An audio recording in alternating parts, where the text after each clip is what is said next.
Podcast City Network. You're listening to The Everett Lee Show. Welcome to The Everett Lee Show. I'm The Everett Lee. Today on the program, I have a big guest. Today, we are going to throw it up and throw it down for my guest. Hey, as you can hear right there, I want to welcome to the program to The Everett Lee Show. You may have seen him on Future Great Wrestling FGW Shockwave, which you can catch every Wednesday night at 7 p.m. Please welcome to the program none other than Big John Murray. How you doing, Big John? What's up, Everett? How are you, brother? I'm good, man. I am good. Before we started rolling, man, we're sitting there talking, and I mentioned that, have you ever been mistaken for Kevin Nash before? And you said you've been mistaken there before, and you've met Kevin Nash before in the past. Obviously, I've been mistaken by somebody who's never met Kevin, because he's even bigger than I am. But yeah, he's a big boy. But yes, I met him a couple of times. Once in, I think it was upstate New York, probably 20 years ago, 15 years ago, and then last year at the Heroes and Legends show in Fort Wayne, Indiana. And he remembered me right off the bat. We caught up, we were talking, and great guy, absolutely amazing guy. But I get it once in a while. They're like, "Oh my God, you're like Kevin Nash," blah blah blah. And Sean and I were wrestling in Indiana one time, and these guys asked us to sign their flyer, their banner. And we signed it, and the guy looks at me, he goes, "Thanks, Kevin." And I was like, "You got to be kidding me!" Wow, but that's cool, man. Because I mean, Kevin Nash, everything he did in wrestling. I mean, being one of the founding members of the NWO. And just the NWO Wolfpack, and then the rivalries he had, and just his career along the way there. And even back before WCW, when he was Big Daddy Cool Diesel, man, back in the mid-90s, excuse me. Yeah.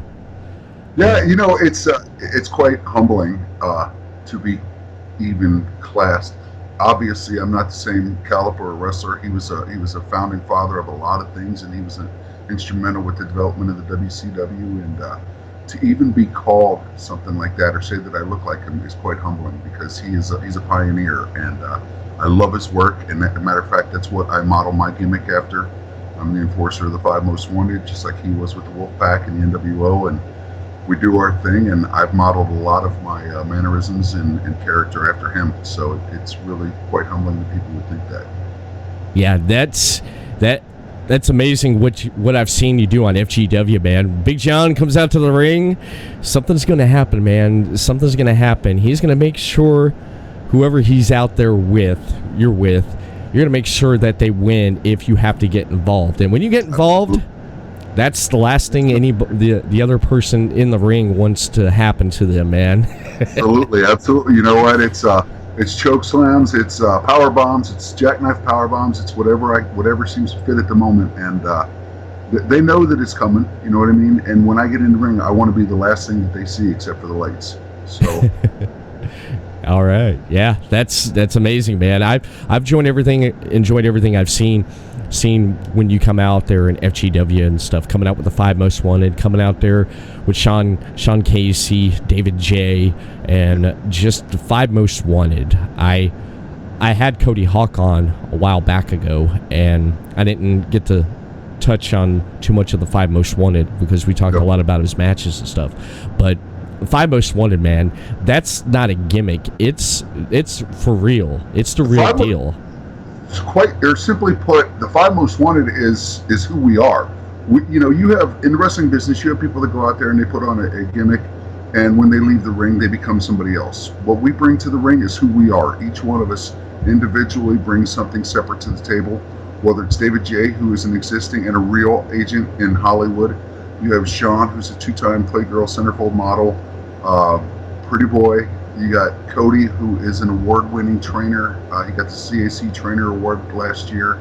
The one of 3 that's ever been given.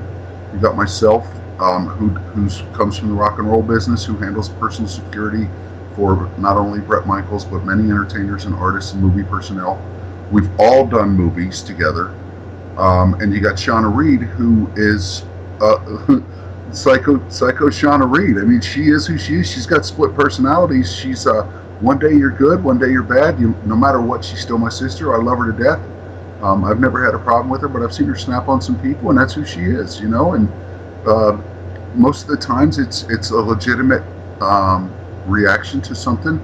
She's not afraid to hold back, and I think that's why the WWE has used her so much, because she's real. She's not vulnerable, and she has listened and learned and done everything that they ask, and she's become quite a persona, not only at WWE, but FGW and everything else. So we're not trying to be something we're not. Yeah, that's what I love about the Five Most Wanted. You're real. It's like you said, no gimmick. And being in the Five Most Wanted, and for yourself, your story getting into professional wrestling, that started out in the late 90s there, because you trained with Les Thatcher, the same person that trained Cody Hawk, and then Cody Hawk went on to train so many there. When you first met Les Thatcher, how was that, and how was it getting into wrestling for the first time there? It was weird, because what happened was I was brought in by a guy here in Cincinnati who was a local promoter of a show. There's a venue here called Annie's. It's a live music venue. And I was working security for the club. And when he met me, the very first night he met me, I busted up a fight. Some guy was going after him, and I busted up a fight, put a guy out, and he was like, whoa, you know. So I started working there. They were like, we need somebody like this. And he got this idea. He had been very well versed in the professional wrestling business and the promoter business, and I think he saw not only some potential, but I think he saw dollar signs as a manager or an agent. And he got me involved, took me to the training facility where Les and everybody was training. Immediately, I felt this urge to want to do it. You know, I was like, okay. Unfortunately, at that time, I was doing things, I didn't understand psychology wrestling and storytelling and the psychology of a persona and a gimmick. So I was 6'8", 300 pounds, doing hurricanratas, doing moonsaults, doing superplexes off the top rope with Cody. Cody was the only one that I let do it. And, you know, people like Chris Jericho and Chris Benoit, God rest his soul, and Dean Malenko, and people would come in and they would train, because Les was an actual legitimate training facility. Right. And at that time, they were like, what are you doing? They're like, you're 6'8", you should never leave your feet. You know? So I continued to do this dumb stuff, and inevitably I got my neck broken. And what I did, it wasn't major. But Cody's was a major break. Mine was more of a compression fracture. Okay. Did a little bit of nerve damage, but nothing that would ever paralyze me or anything. And it took about 6 to 8 weeks to fully recover.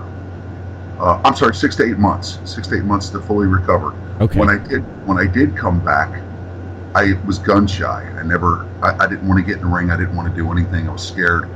And luckily, knock on wood, music came about, and I wound up working in the music business. I went to Cody, I went to Sean, I went to Jackson Breeze, all of which are still obviously involved with the FGW. I never went to Les. I went to all of my peers. Right. And I said, look, this is an opportunity. What should I do? And I think it was Jackson Breeze and Cody that said, look, wrestling will always be here.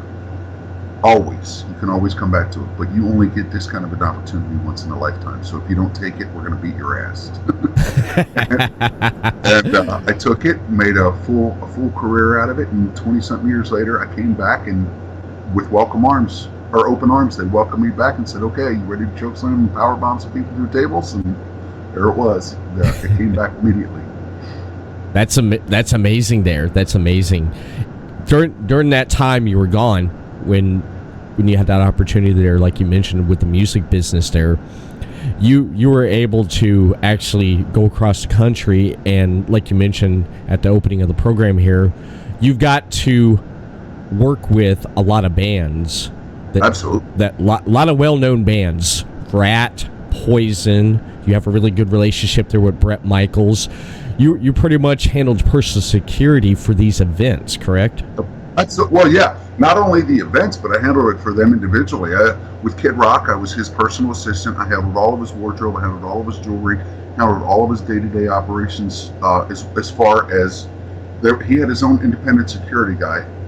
His name was Little Bear, and then there was myself who handled all of his wardrobe, all of his kind of personal effects, Right. and making sure that everything was to par, and which was great. With Bret, with Ratt, with Saliva, with all these other bands, I was strictly security, and with a few of them, I became like the fifth Beatle, and the rock and roll lifestyle took over, and I had to reel myself back in 2010. But that's life, It could have been wrestling, it could have been music, it could have been anything, but I got to live the rock star life without having to go on stage and perform. That is amazing, man. And you got to see these people, these talented musicians and artists. You actually got to see a different side of them, which the public and the cameras don't get to see, and you kind of got to develop relationships Absolutely. with them out of the public eye, which I think is great, man, because you built a really good relationship with these people. Yeah, it's really weird because if you would have talked to me 40 years ago, 30 years ago, and said, hey, you're going to be working with some of the world's greatest entertainers, and you're going to be the right-hand man, and they're going to become some of your best friends in life, I would have smacked the hell out of you. But, I would have been like, what are you talking about? But sure enough, it happened, and I'm one of those people that, I guess, for lack of better terms, the way to say it is when something happens, I try to make the best of it and excel in it. Yeah. And I'm a handshaker. I go out and meet everyone. I don't care if they've got a bad reputation or not. I go out, shake their hand. Hey, I'm John. It's a pleasure to meet you. If we're going to be working together for the next 6 months or a year, whether it's a co-headlining tour or whether it's just at a festival, and there's multiple acts, I go out and meet people, shake their hand. Hey, how you doing? It's a pleasure to meet you. Because you never know who you're going to meet in this business. It's going to be your next boss, or two, your next influence. Right. Same as wrestling. I mean, when we're in wrestling in the dressing rooms, in the locker rooms, I go around. I don't care if they've been in the WWE 20 years or if they're just brand new last week. Shake their hand. Hey, how you doing? I'm John. It's a pleasure. But a lot of them know me from the TV show, or now they know me from wrestling with Sean and Cody and Shauna and David. But it's the best way that I can say it is you never know who you're meeting, and you never know how they're going to impact your life. So yeah, I definitely agree with you right there, because you never know.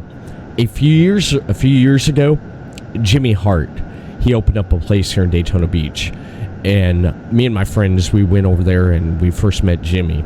So we met him and talked with him there, and then we started coming back to him and just talking with him, and he got to know us over time there. And the relationship ended up being where he got to know me and my wife. At the time when my wife was pregnant with our daughter, we'd go in there and watch pay-per-views, watch wrestling, and he would always ask how she's doing, ask how I'm doing, and even after my daughter was born, I'd come in there. It's like, hey, Jimmy. He'd come over. We'd shake hands, and he's like, hey, baby, how you doing? How's that little girl of yours doing? I said, she's big. And I developed I developed that relationship with him, which I thought was really great there. And he was here in Daytona for about 2-3 years, and I got to know him and sit next to him watching wrestling and him talking about things and pointing things out that I wouldn't have known. And just, absolutely. Yeah, it was amazing. That's what I mean about the psychology of wrestling. And, when you're new, or when you think you know what's going on, the script gets flipped and you don't know a damn thing. You don't know anything. And I was lucky enough throughout my music career to meet some very, very... It's weird because I started training with Les and Cody and everyone in the mid-'90s. Hurt my neck, got out of wrestling thinking, okay, I'm going to make a career out of music and I'm not going to have to deal with wrestling anymore. Then I started hanging out with wrestlers by going in the back door. I didn't have to go in the ring. I started hanging out with them because of the music. So I got to meet some wonderful people and get to know them very well. Randy Savage, Bubba Ray Dudley, Edge, Some of the biggest names in wrestling became some friends of mine, and wrestling was all Magnum TA. He was a great inspiration to me because we became really good friends, and he knew how bad I wanted to wrestle again. So last year when we were doing Heroes and Legends, ironically Magnum was there. So I got to come to him not as an equal or a peer, but in his world, and we got to experience that together. I love Terry to death. I would do anything for him, and I know he would me. And it was just very cool to have him come to a music show, and he's in my world, and now I'm sharing his world. Never on his level, but always in the same building. That's amazing, man. Magnum TA, man. He talk about a career there, man. Wow, that close. Close. He was he's about ready to take over the world, and unfortunately, stuff happened, life happened, and he's still an amazing person. Love him to death, and he's still a big part of wrestling. And I think if people go back and watch some of his matches with various people, they could learn so much because he had it. He had the psychology, he had the character, he had everything. And there's another guy that his gimmick was who he was. That was the reality of who he was, and he never tried to change anything. And I think that's why Tessa is so successful, because she's not trying to be anything that she's not. And Terry's in her corner, and I'm sure that he's teaching her a lot of the psychology. Yeah. That right there. That's a good example right there, John. Tessa, she has the best of both worlds there because of Magnum TA and her dad. I mean, look at her career, man. I mean, she's had a hell of a career there, especially in Impact, man. It's amazing what she's already accomplished, and at her age. When I saw her take the belt, it was kind of surreal because like I told you, I've known Terry for quite a long time, Magnum, for quite a long time, and I saw Tessa as a little girl. You know what I mean? And when I look at TV and I come back into the wrestling world, and people are telling me, "Oh, Tessa Blanchard," I'm like, "There's no way." And she's on top of the world, and I was loving it. I was like, "Hell yes!" I hate to say that I'm a mark of hers, but I am. I mean, the fact that I know her doesn't make me any less of a mark. Right. So I mean, granted, it's not like we would sit and talk. We're not best friends or anything like that. But I saw her when she was growing up a couple of times, and it was really, really cool to see her excel and follow in her father and Magnum's footsteps. So it was really cool to see her be a part of this business.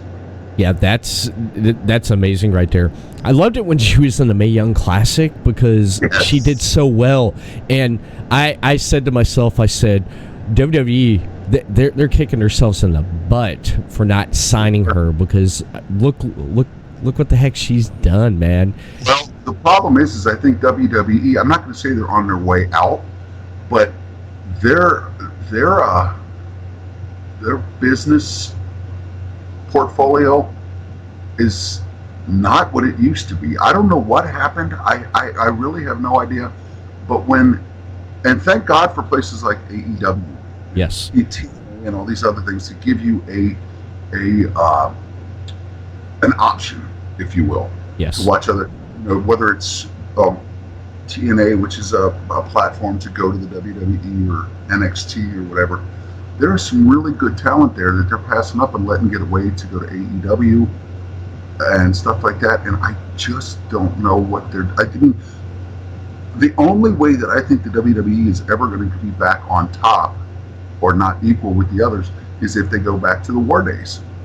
You know what I mean? That was the best time for the WWE, was the Sunday Shotgun Sundays and Monday Night Raw and War and it was like the new generation, the DX era and all that. Nothing could take its place. Attitude Era, man. Attitude Era. I was a teenager. Yeah, that's it. The Attitude Era. Yeah, I was a teenager during those days. Late 90s, I was a senior in high school, and I graduated around 98, and I started seeing the beginning of the Attitude Era. There was a long time where I didn't watch wrestling from I think 90 till about 97, 7 years, I didn't watch wrestling. Here and there, I kept up with it from friends saying, hey, this happened, that happened. When I jump back into it, I see all this new stuff, and I'm saying to myself, I was like, I see this guy come out named Stone Cold Steve Austin. I'm like, who is this guy? And my dad, old Tennessee redneck, he loved him because he's like, hell yeah, he raises hell and drink beer, and he's like, any guy that does that, that's a guy I love. Absolutely. Well, unfortunately, the problem is I think, just like in any other business that's successful, everybody dips their hand in the pocket or the well, and they all have a say in something. I mean, if you watch Raw now, it's become an infomercial for something else. I mean, every 2 minutes it's a commercial for Subway or GoDaddy or whatever. I'm like, everybody has dipped their hand in there so much because they've gotten so much corporate sponsorship that they don't even have a say in their own business anymore. And other people are controlling the content. And it's like, you know, yeah, they got a little bit raw and risque and everything, but that's what was selling. And when they were on top, they stopped. And I don't understand it. I don't. Oh, on the other hand, I'm not getting paid to understand it. So, you know what I mean? Exactly. Last night I was sitting there watching AEW. I was sitting right here on my computer. I got dual monitors. One monitor here, I was watching AEW. On the other one, I was sitting there watching NXT. I'm just going back and forth, just watching it. I felt like the Monday Night Wars, man, back growing up. Yes. It was great. You know, the funny thing is there's nothing that goes back to, I don't think will ever come. Although I did see something that Coronet and everybody's part of, or was, the Power. Oh God, what was it? NWA. Yeah, NWA Power. Yes. Power. Yes. That almost reminded me of going back to the Georgia Championship, Gordon Soley days. Yeah. I was like, there's no intro music. You just show up. You can hear the crowd or in the bleachers. That was exciting to me. So I don't know why that hasn't taken off even more, but it's those days that are missing. And with independent wrestling today, as successful as it is, and as big as it is, I mean, independent wrestling's got quite a hell of a following. You know what I mean? It's become more successful today than it's ever been. And I think this younger generation, I think they have the power to put it back on a platform of the Attitude Era and everything in the future. But I think a few people at the top level have to be a little bit more giving as well and say, hey, you know what are your ideas? Because the problem is just like any other business, experience creates cockiness and egotism. Right. And everybody at the top thinks they know what works. What they don't know is what's happening in the real world, what we think would work. I say we, because I'm on the independent level, but I know what's working on the independent level, and I think if they took it up a notch, some like AEW did. Yeah. You know, AEW has done phenomenal, and I wish them all the success in the world, because they're not trying to be so big that they can't control it anymore. They're just doing what they do, and they're letting the people decide. Yeah, they're having fun, and yeah. I'm more familiar with a lot of that talent, and some of the talent I wasn't really familiar with until I seen them on AEW, and when I seen this talent that I was familiar with on the independent wrestling scene, I'm like, wow, they got this guy, that's amazing, and you got this guy, and I'm excited that Brian Cage is now over there, man. Damn, I man. love it. I absolutely love that. I do too, man. I was hoping you would say that, because he's going to do phenomenal. Yeah, phenomenal. And Taz as his mouthpiece. I know. It's really cool. You know what'd be awesome? See Taz actually get physically involved and put the Taz mission on someone. I think it'll happen. It will. I don't think Taz is done yet. I really don't. People have always said that, in the independent scene, and when you're training, it's like, oh, I want to be on Raw. I want to be on Raw. Everybody wants that brass ring. Yeah. Honestly, let's be realistic. At our age, I don't think there's any $1 million contracts coming down the pipeway. or the Right. pipe. But I would still like to be on a roster as a house guy or whatever with AEW. And I've known Chris Jericho through Poison for quite a while. I know Sean's worked with him. I think we still got a few good years in us, and I think we, myself, Sean, Cody, and definitely Shauna, I think we could put some asses in seats, and I think we have the experience, me with music, Sean with his entertainment career, Cody with everything that he's done, Shauna with her WWE experience and what she's been doing. I think we could, one, put some asses in the seats out of the independent level that haven't been there yet, and two, we have a gimmick that is going to last at least a couple of years. I mean, I like to tell people, they're like, "What's the 5 most wanted?" I said, "We're modern day DX." People love to hate us. Yeah. We are the most dangerous group in professional wrestling because I said, when one falls, there's 4 more behind him. Exactly. Couldn't agree any more with you right there. Here, picture, since you said AEW, let me throw a picture in your head. 5 Most Wanted versus the Inner Circle. I love it. Let's make it happen. Let's make it happen. Oh, God. Yeah. I think some people would be very happy with that. I can see you squaring off against Jake Hager. Yep, I can do that without a doubt. And, it's there's a lot of things that the problem is on the independent level, we have the power to control our gimmicks and who we are. 1 week we're this guy, 1 week we're that guy, 1 week whatever, and we're looking for that one thing that works. With the 5 Most Wanted, we already have something that works, and if they would give us the power to just come in and be the 5 Most Wanted and not try to change our gimmick, I think they'd be very happy, even if it's for a year or 2 years. I'm not looking to get rich. I make my money in music. Yeah. It's like, not to throw WWE back into it, like, for example, AJ Styles. Yeah. AJ wrestled all over the world, and he wanted to end the rest of his career there, have the rest of his career there in WWE, right. And where he could at least say, "Hey, I did a WrestleMania and I did WWE." And 5 Most Wanted going to AEW, like a company like that'd be great, because, like you said, if you do a couple years, it's like, "Hey, I did AEW." Exactly. And to be legit, anybody can go out there and say, "Oh, I'm a professional."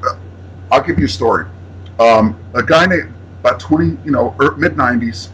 I was young and drinking and partying and having fun and training, and I would go out to clubs and I would tell everybody, they're like, "What do you do?" I'm like, "I'm a professional wrestler."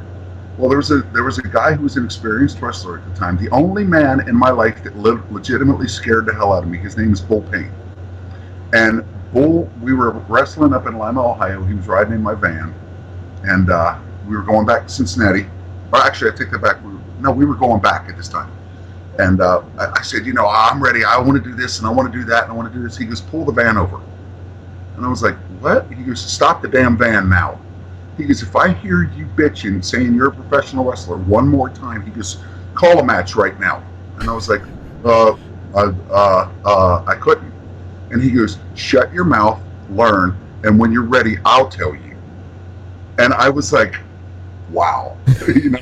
So, I mean, like I said, on the independent level, everybody thinks they know what works. Everybody, this will work, and this will work, and this will work. Well, the 5 Most Wanted has been successful for 14 years.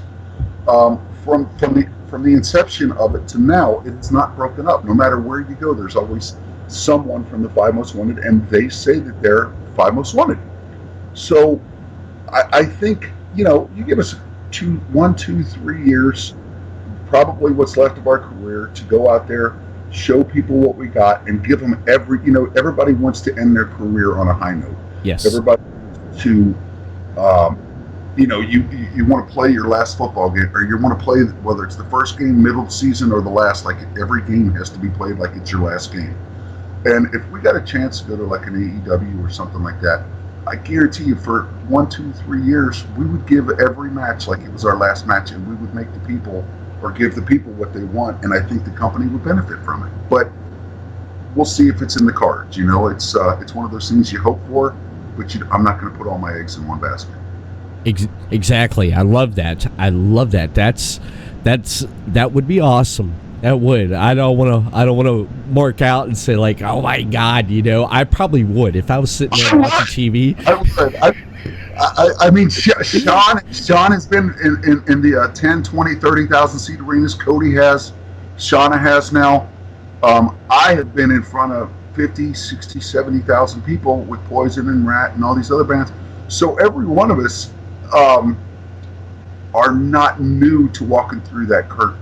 Every night I'd come out and I'd introduce Poison and do the intro, and there were times when I first started that I'd look out and I'd see 30,000 people, and I'm like, you couldn't get a penny up my ass with a jackhammer. I was like, oh my God, that's a lot of people. God. But we've already got that past us, so I think we've got a little bit more of an advantage than other people. Yeah. Seeing like every night, traveling up with these bands, especially like Poison. Right. Going to these town to town and seeing these large crowds, man, it's amazing, ain't it? And even today, after all these years, people still love Poison. Do you think it's also gotten to the point where parents grew up listening to Poison and they've brought their kids and exposed to them? Without a doubt. I mean, we're into the fourth generation of Poison fans, and when you're coming up on 40, almost 35 years, about 35 years of Poison existing, and we still look out in the crowd and we see kids that are 13, 14, 15, into their mid-20s. They continue to pass the music along, and I think there's a reason for that. There's bands out there that last 1 year, one album, two albums maybe. Motley, Poison, Def Leppard, Joan Jett. We were just getting ready to go out and do the stadium tour where 38 stadiums were sold out. Over 2 million tickets were sold. And I think the reason behind that is because when people come there, it's the lights, it's the show, it's the pyro, it's everything combined. It's an event. It's not just sitting there going, oh, wow, here's another show. And Bret runs out on that scaffold, that thrust, and he's shaking hands and smacking hands and bringing people up on stage. And Motley does Tommy does the drum kits. And I think when people come to those shows, it's like going to see, the circus never gets old. Yeah. Ever. I don't care whether you're 12 or 90, you still get a kick out of going to the circus. When you go to a Poison, Motley, Def Leppard, Joan Jett, all these shows like we were getting ready to put on, people know what they're getting, and it's still real music. It's not samples, it's not DAT tapes, it's not Memorex. It's still real music, and you know that because when a guitar's out of tune and they stop the show and say, hold on, we got to fix this, people want real live entertainment, and they want those Freudian slips to happen because they know it's real. Anybody can. If I use this, what's this vocal tuner stuff, whatever the hell it's called, they can make me sound like Pavarotti. Yeah. And I can't. The only place I sing and I sound good is in the bathroom, in the shower. I'm singing to myself. But there's programs out there now that could make me sound like the world's greatest singer, and in real life, I'm horrible. So. Yeah, they have. That made me look pretty. It's amazing with the technology and everything you have out there, and like you said, live shows, anything happens, man, because it just happens. But you know what? Everyone's having a good time. They're enjoying the music, and it can be easily, fixed right there if someone breaks a string. I'm sure. Have you ever had to like run out an extra guitar, like if they change a guitar or something? I have, luckily, because I'm not a guitar tech, so there's guitar techs, there's drum techs, there's people that specialize in that. Yeah. Now I have, in fact, because I've been around Poison's music so long, there are times that when Bret will play or CeCe will play, or even on Bret's solo band, if something happens, I'll hear it immediately. Yeah. Like I know the sound of something that's gone wrong, but I don't fix it unless it's the last resort. Yeah. Yeah, that would be something right there. I mean, just I've seen like watch concerts and stuff, and like on YouTube and DVDs and stuff, and where the guitar breaks, and then all of a sudden the guitar tech runs out and grabs another guitar, gives it to him. Like, actually, it was years ago. I was watching. It was in the mid '90s. Foo Fighters, David Grohl, when they first started out, they played this concert thing back on MTV back when they used to play music videos. And they were doing a show, and I think it was Pat Smear or Dave Grohl broke their string on the guitar, and the guitar tech ran out with another guitar. And at the last part of the concert, they broke the string again. They just kept playing. They're like, fuck it, this is the end of the concert. Exactly. Those things happen, and luckily, with Poison and Kid Rock and everyone else that I've worked with, the guitar techs and the drum techs have been absolutely amazing. I mean, there's a knack when they take that job, and you really have to be able to improvise and think impulsively and get it done. Yeah. And I think when it came to something like that, as far as equipment or gear, it would take a lot of training for me to be able to do that. I don't have the patience to sit there and say, oh, well, what's wrong? I like to fix the problem now. And I think that's why I'm good with the personal security and stuff, because if somebody gets up on stage, I can get them off stage quick without hurting them and without really going hands-on. There's a whole personality that I use when I'm on stage. And so the best way to say it is sometimes honey attracts more bees than vinegar. So. That's amazing. I would say right there with you being security, don't that get a little bit stressful there, because you got so many people right there, and you basically have to, don't you have to have your, like, be aware of everything that's going on around you, because like you said, at some moment some crazy fan could get where they're not supposed to be, and you got to be right on them. Until a few years ago, it doesn't get crazy or I mean, it doesn't affect me the way that you would think, and a lot of that comes from being around the band for so long. The band's fans and the fans of Poison and Kid Rock and stuff, we can go into any city and I can tell you what city. I couldn't tell you through memory. I could tell you by looking at the crowd what city we're in, because a lot of the fans up front are loyal, diehard fans, and I can look and say, oh, there's Sherry, or there's Joe, or whoever. Like, oh yeah, we're in Cleveland, or we're in New York, or Baltimore, or whatever, and I've been around long enough to where I never, unless things get really chaotic, I never tell people, get out of the way, do this, do that. I always ask them, hey guys, can I get you to do this? Can I get you to do that? There's a certain finesse in getting 100 people to move to the right, and 100 people to move to the left and create this aisle. There's too many people out there that think doing security and doing personal assistant work, they think, oh, I can do that because I can fight. I'm like, well, you're already fired, because I don't want a thug, I want a diplomat. So I'm not going to say I don't get nervous. I'm very aware, and I think this came from the Marine Corps. I'm very aware of my surroundings. I'm very aware of what's going on, but after a good friend of mine and Brett's and many other people, Dimebag Darrell, when that happened to him and he was killed, I became very alert for quite some time, and I was like, okay, things are going weird here. This has never happened before, and I did get a little bit apprehensive about letting people get near the stage for a while, because that just kind of hit me differently. Because as a security guard, you can talk to anybody who works as security in the music business or the movie business or whatever.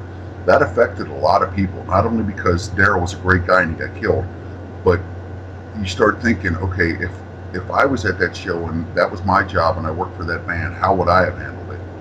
And you want to say you're going to save the day, but in reality, you probably would have done the exact same thing. You either freeze or you go into action. And I don't think anybody was ever prepared for something like that, ever.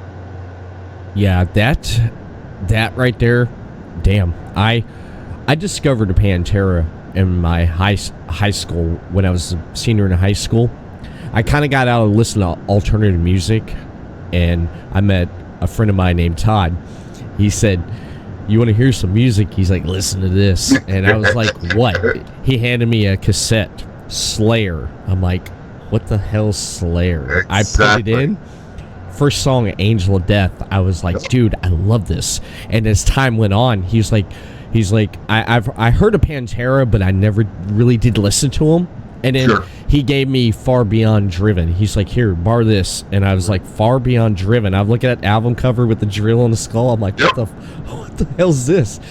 And I loved it, man. I got hooked on Pantera there, and I became a really good fan. I even went back to like Cowboys from Hell, and at one time I think I was trying to chase down the stuff they did back in the early days. Because some magazine, so I think you do know that they started as a glam band, right? Yeah, that's what I was looking for, because someone pulled up an article, and I'm looking and I'm like, Dimebag? Vinny? Yep. What the hell? I didn't know that. Oh yeah. And I thought that was cool, because I'm like, you know what, man? You got to start out somewhere. You got to start out somewhere, you know? And their music, I mean, I love Cemetery Gates. I love Phil Alonzo's vocal range on Cemetery Gates. I love that. But Dimebag's guitar playing, man, it was some crazy shit, but it was awesome just how he played. He created that own style, because I'll tell you what's really weird is I didn't know how many guitar players he influenced until he passed away, and guitar players were saying, you know, I got my inspiration from Dime. I got this, I got that from Dime, and I do this because Dime did it. And I'm thinking. And then when they started playing and I started listening to their music again, I'm like, holy shit, it's been right there the whole time. That's why I like them so much. You know, there were just little things here and there, little ticks. Yeah, that's a cool thing about them. Yeah, they inspired a lot of people there. I had a really good friend of mine at one point. He ended up getting this same exact model of Washburn and the pickups and everything, guitar that Dime had, and oh my god, he hooked it up through his system there. He cranked it. It was almost like Marty McFly getting thrown across the room, Back to the Future. It sounded so good, man. It did. I think we about blew the speakers. One lick on that one note, it was like just it blew you in the back of the room. It just sounded so good, man. And there, when Pantera broke up, and then when Vinny and Dime went off to do Damage Plan, I love that album. I still have that album. I love that album. And then when Phil did Down, I love Down. I got 3 of their albums there. But that hit me. I was like, damn, man. Yeah, it's quite an impact, because you know, working in the music business, you become very blessed and lucky. You meet a lot of people, and you expect them to always be there. And, you know, I met some really, really good people, you know, Janie Lane and Warren. And, some of my greatest friends have been in the music business, whether it be crew or touring personnel or artists or musicians themselves. And some of them have passed away, some of them have, you know, moved on, and it's just, but that hit me extra hard. I was like, wait a minute, this was not supposed to be. This was too much. Right. And like you mentioned, Warrant, my cousin, it was around that time when I was a senior in high school. I never really listened to the 80s hard rock, like Poison, Warrant, Ratt, Quiet Riot. I never really listened to them. And then my cousin said this is stuff when I was in the late 80s, early 90s, when he was growing up, about that time, he said, this is the music I listened to. So he exposed it to me. And I got into listening to Poison there, Talk Dirty to Me. I love that, man. Just the guitar riff, CC's guitar on that. And Dawkins, Queensryche, Warrant, and what's another one there? There's so many. LA Guns are, you know, they were really good friends of mine. Guns N' Roses. Yeah, GNR. I mean, that whole era and generation of music was. I mean, Sunset Strip was pushing so much music at the time that, I mean, whatever you wanted, it was there, and it was everything from, you know, Guns N' Roses to freaking warrant, A through Z, and it was amazing. And every one of those bands were successful in their own right, and some of them have outlasted the other, but their impact and their story will never go away. Exactly, because their story, there's now Netflix came out with that movie based off of Motley Crue's book, The Dirt. I can't watch it. Well, when it comes to Vince Neil, when it comes to his daughter, because Skylar. Yeah, because back in January 1st of 2016, me and my wife, we lost her son, and she lost her mom, my mother-in-law, on the same day. We lost her son, and we lost her mom and my mother-in-law, and I had people, friends that I know, say, "Hey, did you see it?" I said, "No." "Why come you can't watch it?" I said, I can't get to that part. That's understood. That's understandable. I think a lot of people who don't know Vince and never knew the true Motley Crue story. A lot of people like to criticize Vince about Razzle and how he died in a car wreck and all this other stuff. What they fail to realize is that, and this movie portrays it, and you've experienced it firsthand, the loss of a child is devastating. And Vince went through hell and high water. I mean, it was a living hell for him. And I've never discussed this with him. I don't see him enough, or I know him, but it's something that even if we were the best of friends, I don't think it's something that I would talk to him about unless he brought it to my attention. But this movie brings to light the fact that he went through a living hell, and there was never a reasoning or, everybody, "Oh, why is Motley breaking up?" It's what you don't see behind the scenes that affects a musician or anybody in any career. You lose a child, and I have a friend of mine, a very dear friend of mine, who just lost her son. He was in his 20s, and he was the light of her life, and she's just completely devastated. And I love her to death, and I love her family, but it's not one of those things you just jump into and talk about. You got to let nature take its course and let her heal before she talks about it. And honestly, I think Skylar's death and for Vince and his wife was very devastating, and I don't think they ever really got over it. How can one get over that? Right. Right. I don't think the pain ever goes away.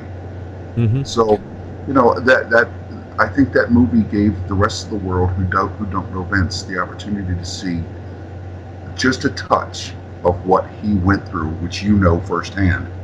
The psychological pain, the emotional pain, the physical pain, everything, and how you deal with it and how you cope with that pain. And I think that explained a little bit about what happened to Motley back then and why they're back today and why they're so successful still. Yeah, they when in '97 there, when they announced that they got Vince back in the band, I was excited about that. I'm like, that is great, because I had a friend who had the Motley cassette when they had their the singer that replaced him. I forgot his name, who he was. John Corabi. He's one of my best friends. Okay, John, right there. That movie made me so upset because they kind of just very quickly went through John's era. And to this day, I still think that the album that they did with John was their best album ever.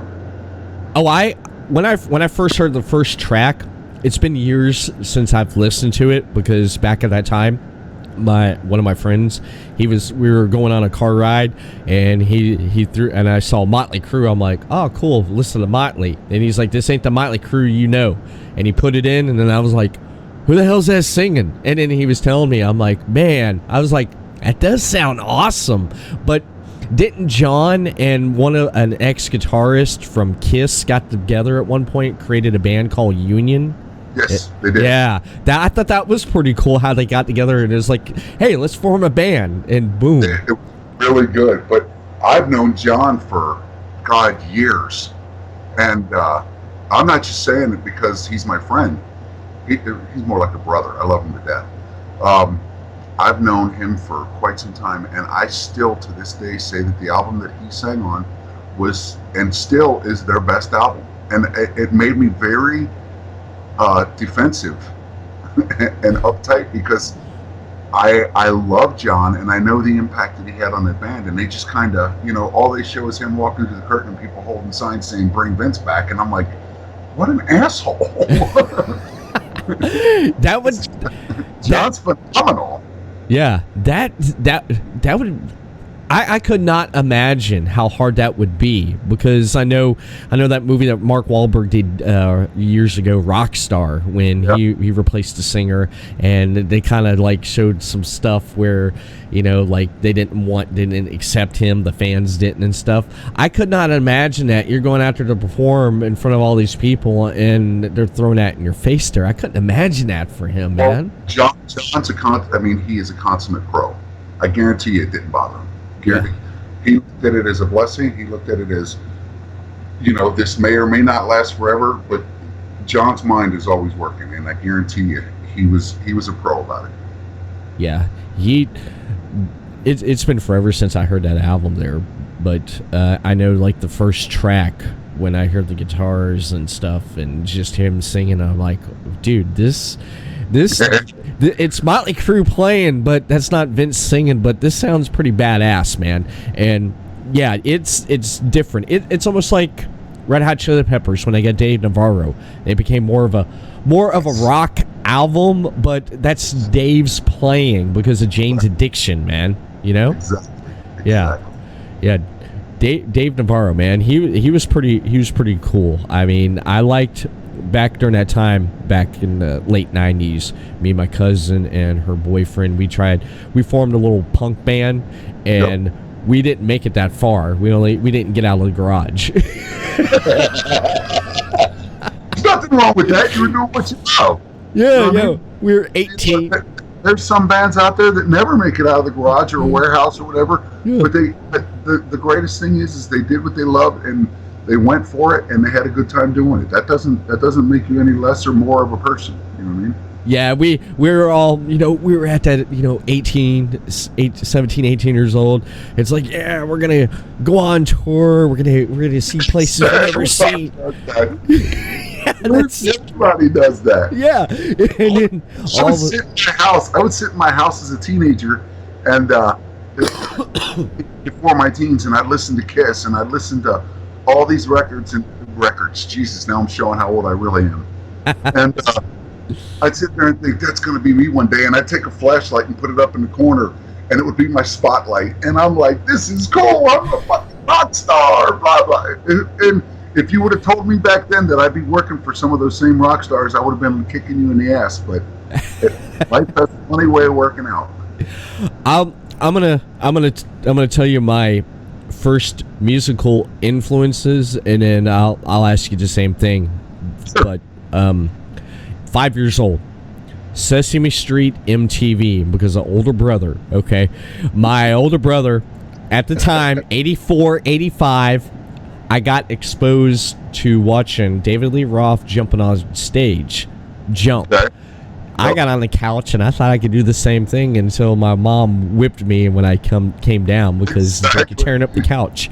Then Billy Idol, Dancing with Myself. I wanted to spike my hair like Billy Idol, man. I wanted to do that stuff. And then I went to my brother's room one day when he was gone, and I found a cassette tape. What is Beastie Boys? Licensed to Ill. There you go. There you go.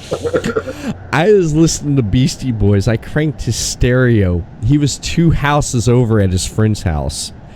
He heard his stereo blasting, and he came running back in, and I'm jumping up and down in this bed singing Fight For Your Right. He kicked me out. He'd take off. I go back in there and listen to it again. Listen to everything, off that cassette there, man. What was some of your favorite or early music influence? I think the first band that I ever got really dialed in with and really liked was Kiss. Mm-hmm. 76, 77 era. And then from there it went on to, Kiss. I I remember listening to like Billy Squire and Joan Jett, stuff like that. But I guess 78, 79 is when they started.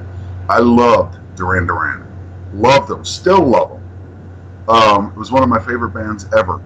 But then after that comes Run DMC, Fat Boys, Beastie Boys, Kool Moe Dee. I went out to Hollywood thinking I was going to be a breakdancer. Me. Brett tells the story on the show that we did, Rock of Love. I wanted to be a breakdancer and I wanted to be a DJ. And as a matter of fact, in high school, myself and I called him my brother, Scott Lomboy, we would DJ parties. And this is before karaoke and anything.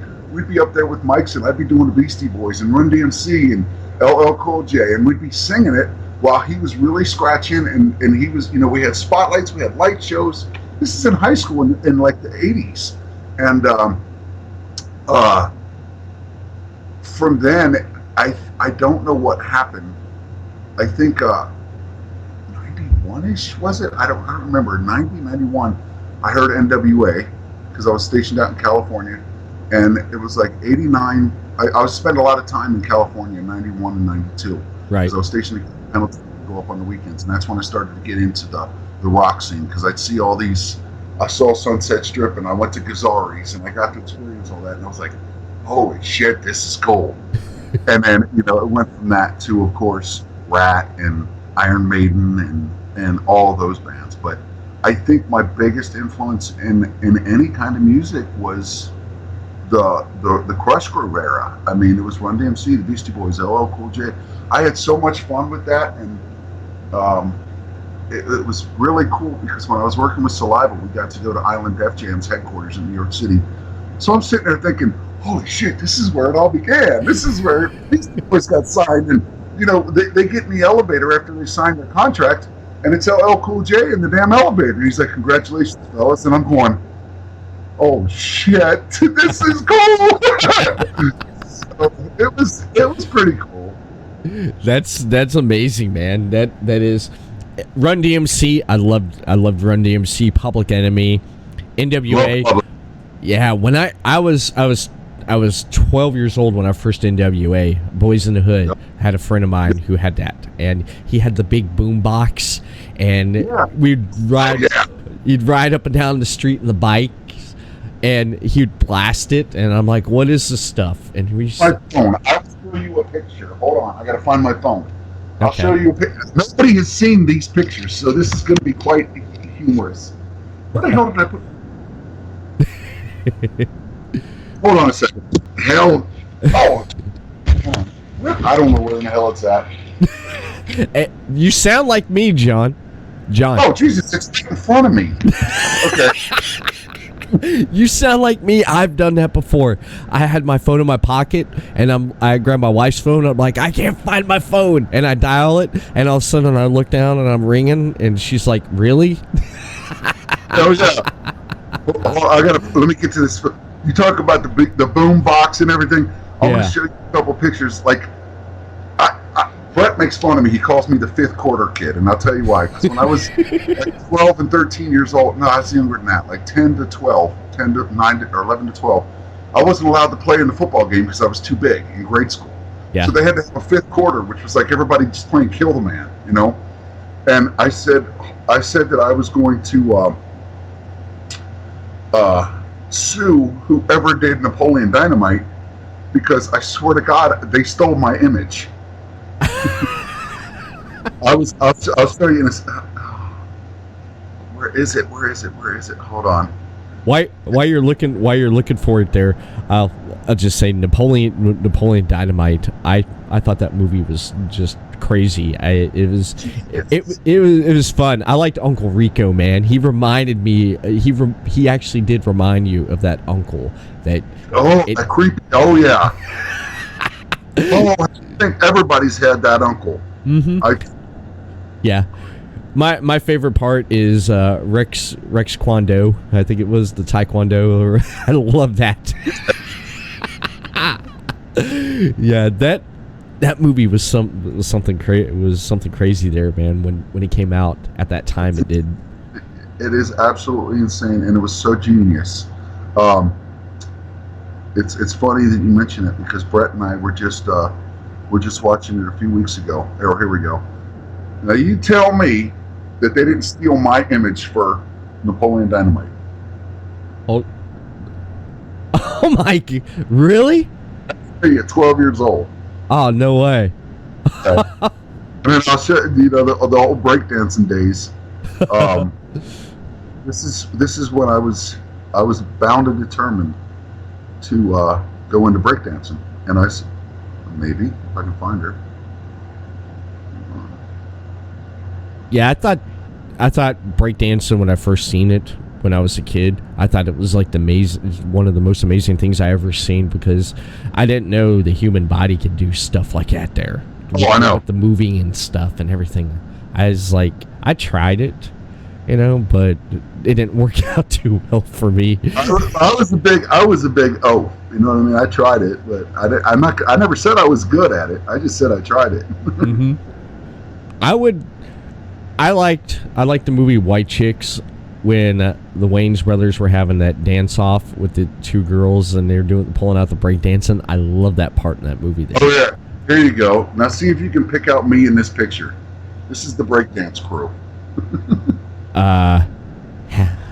Let's see. Are you in the back there with the hat? Without the hat, the big goofy. Yeah, I was behind the kid with that. The big goofy looking Napoleon Dynamite looking. Oh, okay. All right. Yeah, I see it. Crew, though.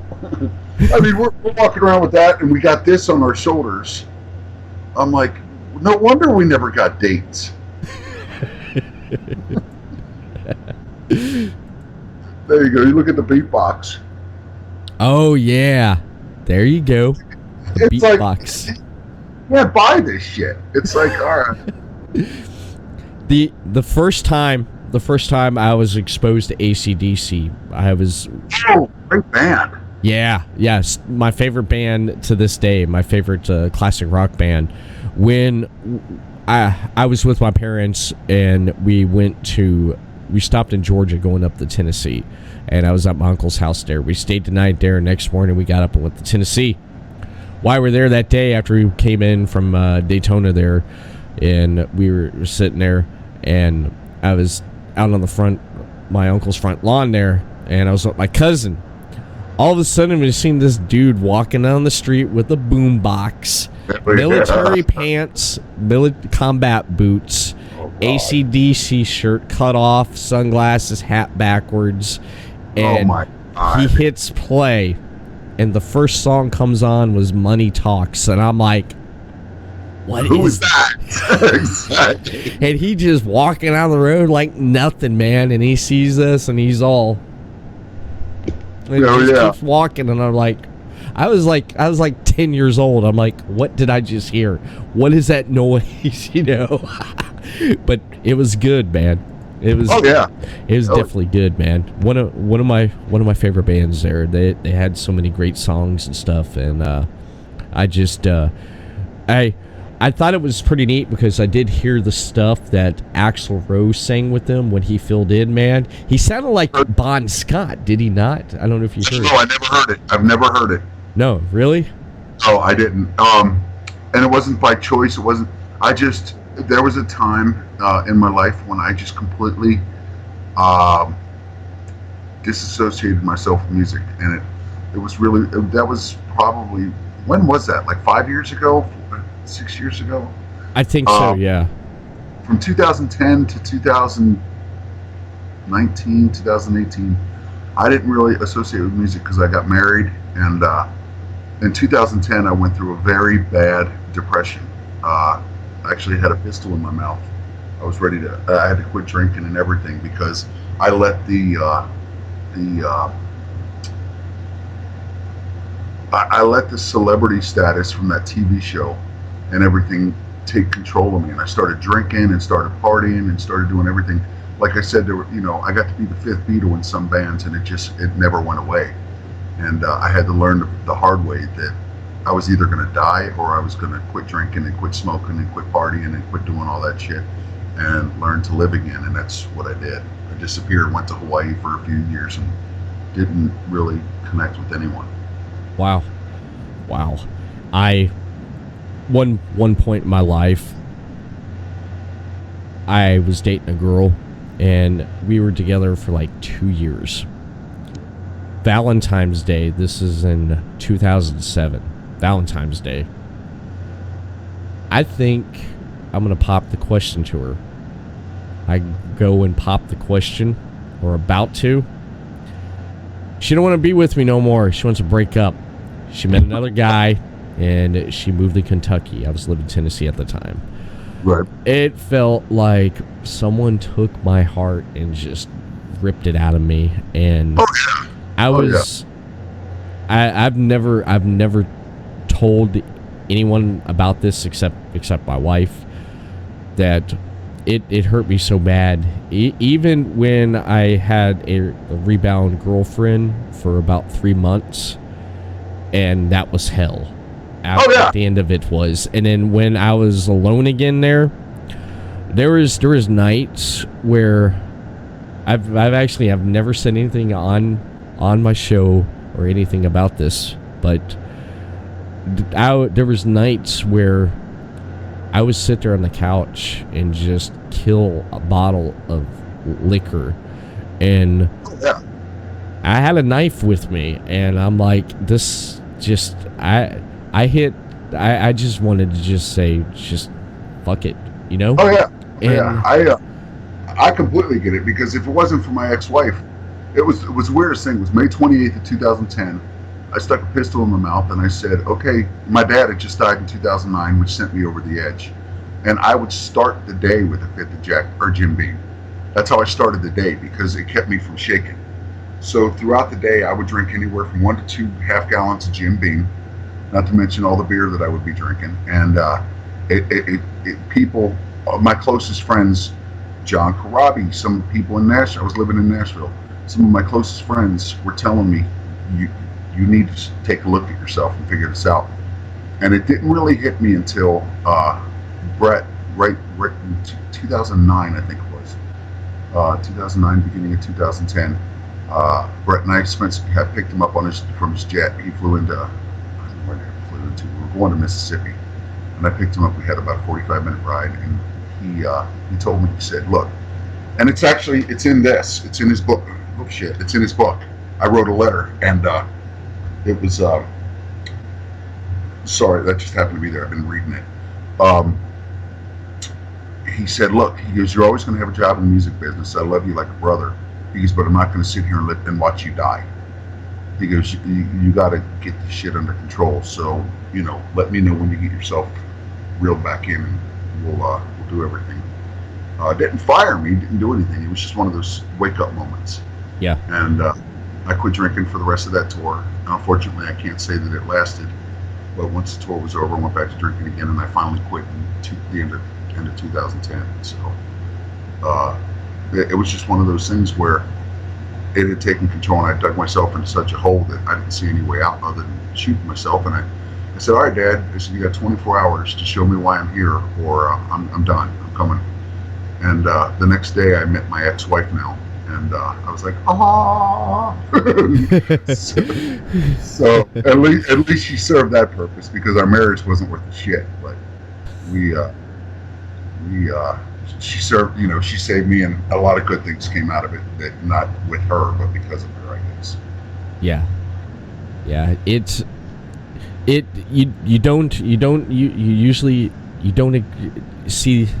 You don't expect that, and sometimes it comes at you. Didn't expect it. Yeah, you don't expect it there. When drinking and having a knife and wanting to just slice myself open. Sure. At that time, I think it was MySpace. Yeah. So I got on MySpace, and I looked at my ex, and her boyfriend that was with her at the time. I forgot the post though, but in it, the detail what he talked about was he mentioned me, but not directly. Sure. And so I sat there and I read that, and It is like basically he was saying, it's like, yeah, I got a good woman. Too bad, whoever had her last. Yeah. So I just slammed my hands down on the desk there, and I was just like stark raving mad. And then I'm like, you know what?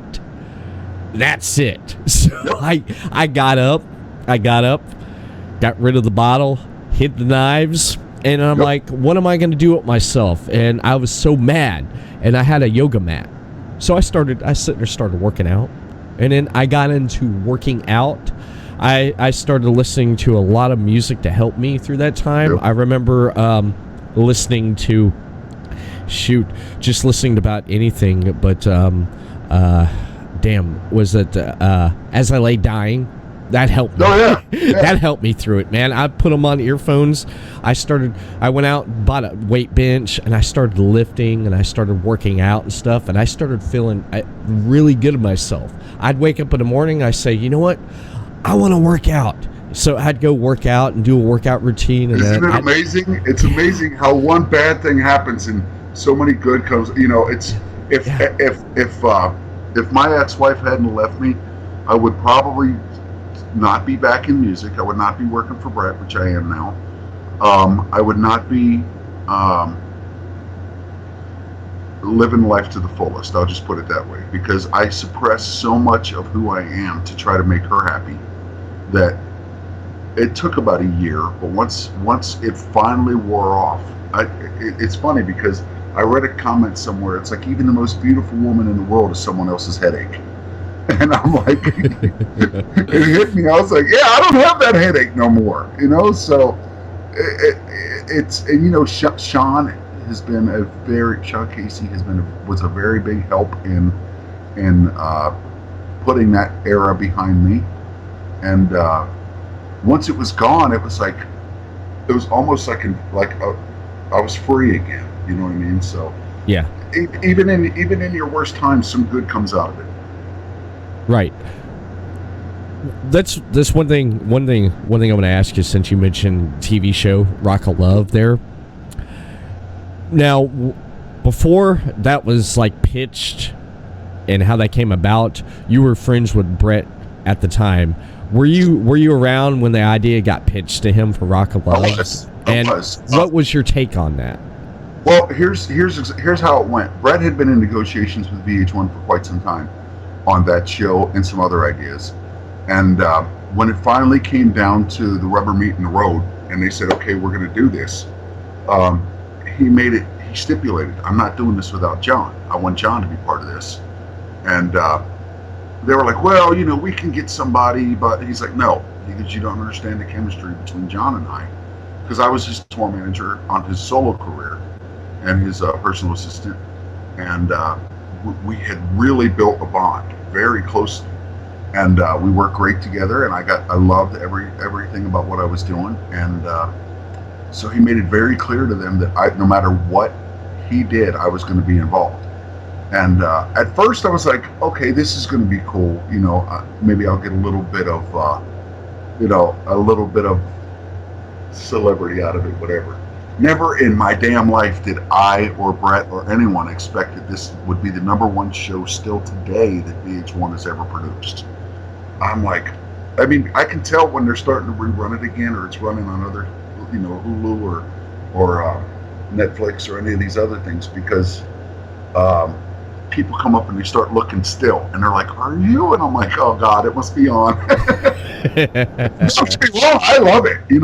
We got a standing joke in Bret's camp that I tried to play this shy role for a long time. It's like, "Are you who me? Who me? Look at me. Is that me?" But the simple fact of the matter is I was proud to do it. I was happy to do it, and a lot of really cool things happened because of it. One of the bad things was the drinking and the partying and letting your ego come before your common sense. And when that happens, you got to step back for a while and say, hey, what's important? And luckily I got through that, and I'm sober today, and I can still enjoy the success of the show and everything that Bret created with VH1, and I got to be a part of it. And now I can really sit back and enjoy it without spending my life, half in the bag. Yeah, that's amazing there. I've never really sat down because when it came out at the time, I think like reality TV was really starting to kick up and stuff, and I was really never a fan of the reality TV. But what's funny nowadays, I'll catch myself coming upon something that was big around that time there, and I sit there and watch it, and I'm like, you know what? I was like, this is some crazy shit, but it's good. Exactly. It's once again, it's standing the test of time. You know, it's now there's a whole new generation out there that they're in their teens and stuff, and they're like, oh my God, I saw you on Rock and Love. I'm like, what in the hell are you doing watching that show? I'm glad they are. You know what I mean? Because it's kept Bret in the forefront of entertainment today, which keeps me working. You know what I mean? And Bret's constantly going, and so is Ricky. And I don't really know. I'm not going to say I don't know much about them, but I don't interact with CC and Bobby as much as I do Bret and Ricky. But I know that those two are constantly brainstorming, working, getting things going. When they're down and they're not torn, they're off to the next venture. And they both are the same way. They do it to the best of their ability, and they make it a success. It's not like they just sit back and say, I hope this works. They do whatever it takes to make it work. Right. So that's amazing right there. I love that. And I'm starting to get Bret a little bit. I'm starting to smarten him up a little bit to the wrestling world. Yeah. I was wanting to ask you that. How the heck did you get Bret Michaels sit down and watch FGW? How the heck did you pull that off, man? Because I'm part of it. I mean, that's our relationship. You know, Bret always told me. He said, "Then this was not a couple years ago, but years ago. I wanted to get back into wrestling around 2009, 2008. I really had a good in to get back into wrestling and to make it work. And Bret didn't want to lose me because we had built that camaraderie and it was working. But he also sat back and told me, hey, if that's what you want to do, I will support you fully. I will do whatever I have to do to make it successful for you. And he's always been supportive, you know. I mean, I can't think of anybody else that I've worked with in this music business that has been that supportive. But when I took the time off, I started getting back into wrestling with Sean and Cody and everyone.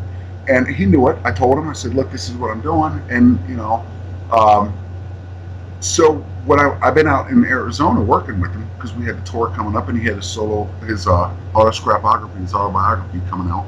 So we've been working a lot on that, and we were working on the tour until we found out that Live Nation had postponed it to 2021. So we've been doing a lot, and just one day I was like, hey, you know what, here, this is what I was doing in wrestling. Watch me chokeslam this guy, and watch Sean, and he loves Sean. So it's like I was showing him some highlights, and then we sat down, he started watching it, and then he was doing greetings one day and doing some media stuff, and I said, you know, while we're at it, I said, can you give a little shout out to the wrestling, to FGW? He's like, absolutely, you know, whatever. So he gives him a shout out, and they just sent him a video thanking him for the shout out and giving him an idea as to what he did for them and give him a little inspiration and everything. And he loved it, absolutely loved it. So he's slowly but surely he's not helping me, he's helping them. But I want to smarten him up, and like we talked about with AEW, if anything like that would ever happen, I'd like to incorporate him some way and say, hey, you know what, do a run-in or bring us into the ring or whatever. You know how Tyson did in WrestleMania and stuff like that. Because we have been the best of friends for so long. And it's very hard to say that, because it's hard to say that you are really good friends or family with the people that are your employers. And it took me a long time to balance that line, because while he is my employer, he's still someone, and Ricky is still someone that I go to for advice, I go to just to shoot the shit with, or I'll go to as a professional. I mean, when you learn how to balance that, and you can not let the business affect you personally, you've really created a chemistry, and it works perfectly. I love it, man. I love that's you're sincere, man. You're a great guy. You are. I appreciate and enjoy everything that I've seen you do on FGW there, and just you being part of the 5 Most Wanted, and just being there part of FGW, and the ups and downs, being on the road with friendships with bands and everything and stuff. It's amazing, man. It is amazing what you've been through, and it's what I like to tell people that I've had more jobs than Forrest Gump. I've been very lucky, you know what I mean? And and like I said, I think Dwayne The Rock said it best. When one door closes, go to the next one and kick that son of a bitch down and go through it and do everything that you can to make it successful. And that's what I've done.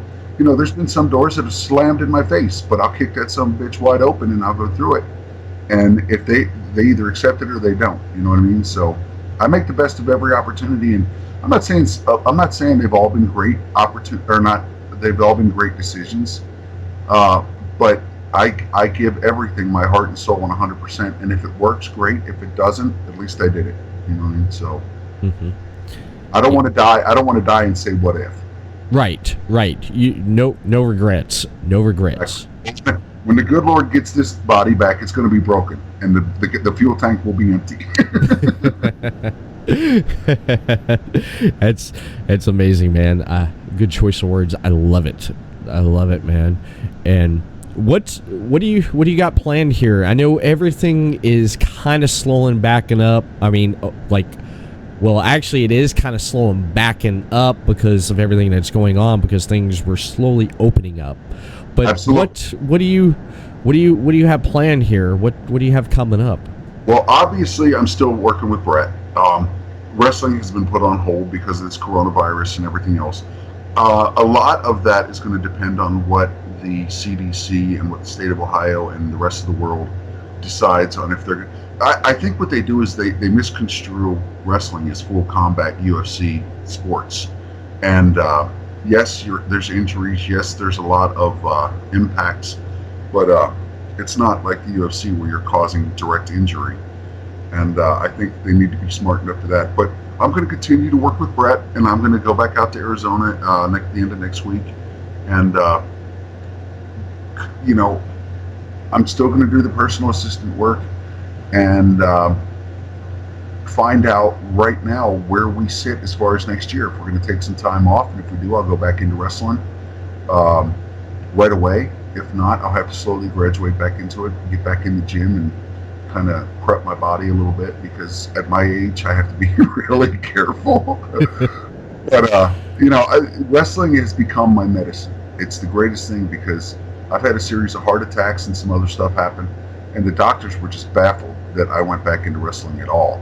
And it actually created a lot of controversy in the cardiology department, because one doctor was fighting with the other, and they're like, it's working. I mean, they were talking about a heart transplant 3 years ago, and now they're talking about just keep doing what you're doing because it's working.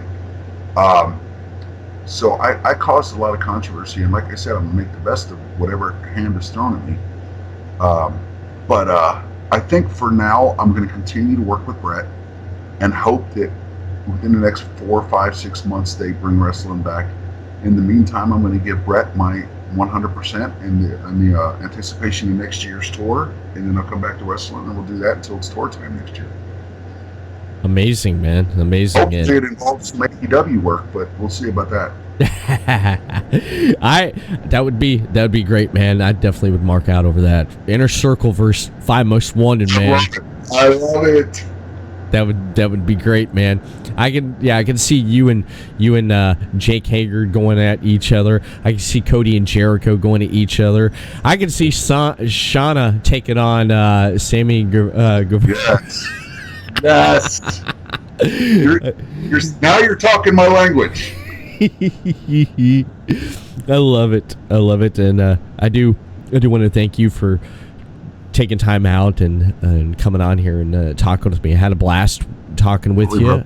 And again, FGW, Wednesday nights, 7 p.m. What up, baby? Throw it down. Yes. 5 Most Wanted. Throw it up. Throw it down. And before we head out of here, Big John, where can people find you on social media at?